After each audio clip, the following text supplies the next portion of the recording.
Hey, it's Rich. And Taylor. With Town Wine Spirits. The next RBB pick is in, and again, I missed out on this pick. I was unable to, of course, go on that Kentucky trip. Well, and Indiana, of course. But, yeah, so we got the Rebel in. So what's up with this pick? So when we went down to Kentucky, which was in November, and one of the stops we made was at Lux Road. So we sat down with the master distiller, and we tasted a bunch of different samples, including both the Rebel line and also from their Ezra Brooks. And this really blew us away when we tasted it. We're really excited. This is only our second wheated bourbon. So out of all the picks that we've done in the last 16 months, this is only the second one that is going to be a sort of a wheat-focused bourbon. And it's really cool. It's really exciting. What's that, 20% wheat? Yep. 68, 12. Yeah, so 68 corn, 20% wheat, and 12% malted barley.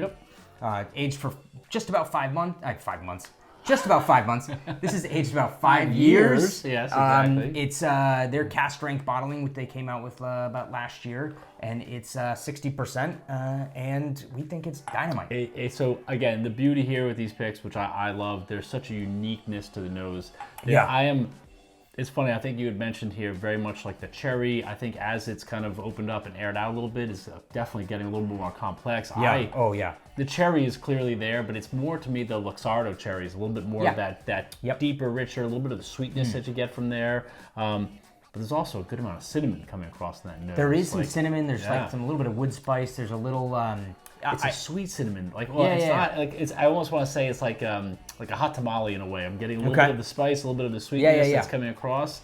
It's quite nice. But the one thing about it is that there's just it's loaded. There's a lot there. It's a big nose. There's lots of intensity. What really wows me about this bourbon is just how concentrated, rich, dense. It is just loaded on the palate. There's tons of flavor. There's a lot going on. Big impact on the palate. The beauty here, again, as we've seen with just all the picks that we've had, but there's such a great diversity in the picks and what bourbon has become. So it's not just your, let's say, I don't want to say there's no such thing as a standard classic bourbon notes. Yes, exactly. But, well, I think there is a classic bourbon, but then there's the beauty with what we've done with some like the Starlights, the finishes, and other things. But there's definitely a uniqueness to this, which then was why it's so exciting. Like the Starlight, which was the last one we released, this is sort of more on the value side of things at $49.99. It's not super expensive.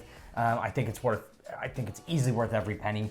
I think we could easily have charged more, but bringing value is important. Yeah, no, that's definitely it. So that's amazing.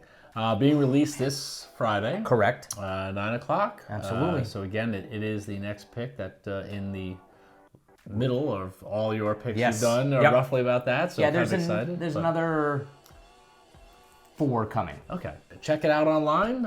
Come in store. Definitely grab one before they're all gone. Absolutely. And enjoy. Yeah. All right, man. Thanks. Cheers.